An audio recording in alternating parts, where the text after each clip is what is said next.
કેમ છો મિત્રો? વાત કરવી છે સમજાવવાની.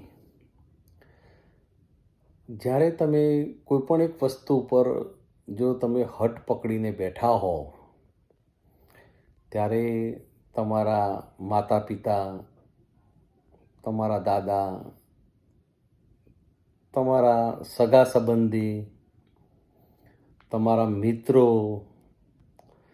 જ્યારે તમને કોઈ વસ્તુની તમે હઠ પકડીને બેઠા હો અને જ્યારે આ વસ્તુ સમજાવે કે ભાઈ આ વસ્તુ ખોટી છે, તું આ ના કરીશ, તો મિત્રો હું મારી સમજણ મુજબ એવું કહીશ કે તમારે સમજી જવું જોઈએ કે ભાઈ જરા આ બધા કહેતા હશે તો ફક્ત ને ફક્ત કદાચ મારા ભલા માટે જ કહેતા હશે. આપણે મહાભારતની અંદર એક દ્રશ્ય જોયું, કદાચ મિત્રો તમે પણ જોયેલું છે, મેં પણ જોયેલું છે કે દુર્યોધનની એક હઠ હસ્તિનાપુર લેવા માટે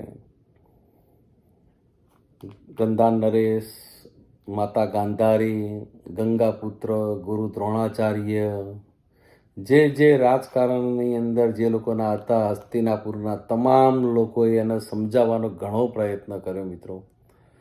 ના સમજ્યા કે હસ્તિનાપુર મારું જ છે. એ પોતે કદાચ દુર્યોધન સમજતો હશે કે સમજવા માગતો નહીં હોય. છેલ્લે શ્રી કૃષ્ણ ભગવાન પોતે સંદેશારૂપી થઈ જે ચેતવણી રૂપે એને આપવા માટે આવ્યા કે કંઈક હસ્તિનાપુર નહીં તો કંઈક થોડુંક આપો, તો પણ એ સમજ્યો નહીં.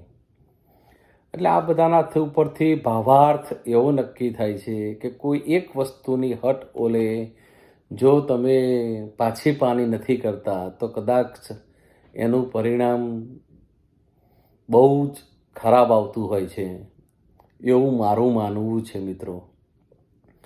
કદાચ તમે જો આવી કોઈ વસ્તુની હઠ પકડીને કદાચ બેઠા હોય ને કદાચ તમારા પરિવારના સભ્યો તમને જો કદાચ સમજાવતા હોય તો કદાચ મિત્રો શક્ય હોય એટલું કદાચ થોડી ઢીલ મૂકજો અને થોડુંક ઘસાવાનું કાં તો થોડુંક લેટ ગો કરવાની ભાવના રાખીને જતું કરજો. કારણ કે કૃષ્ણ ભગવાને કહેલું છે કે જે કોઈ કહેતું હોય કે આ મારું મારું મારું, તો ભગવાન કે ચોક્કસ હું એને મારું છું. અને જે કોઈ કહેતું હોય કે આ તારું તારું તારું, તો કૃષ્ણ ભગવાન કે હું તને તારીશ.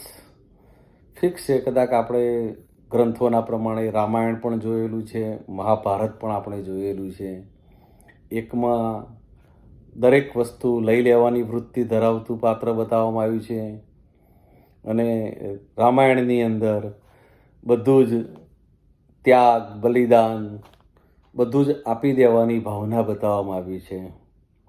બધું જ આપી દેવાથી દરેક વસ્તુ સહેલાઈથી પ્રેમથી પાછી મળી ગઈ. હઠ પકડવાથી કદાચ કેટલાના સારા સારા મહાયોદ્ધાઓના જીવ ગુમાવ્યા એ તમે પણ મિત્રો જાણો છો. હઠ યોગ્ય નથી. સમજાય તો મિત્રો થોડીક લેટ ગો કરવાની ભાવના રાખજો, તો તમે પણ તારું તારું કરજો, મારું મારું ના કરતા.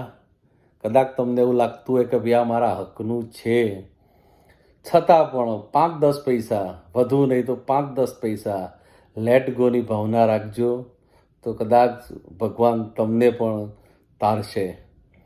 Thank you.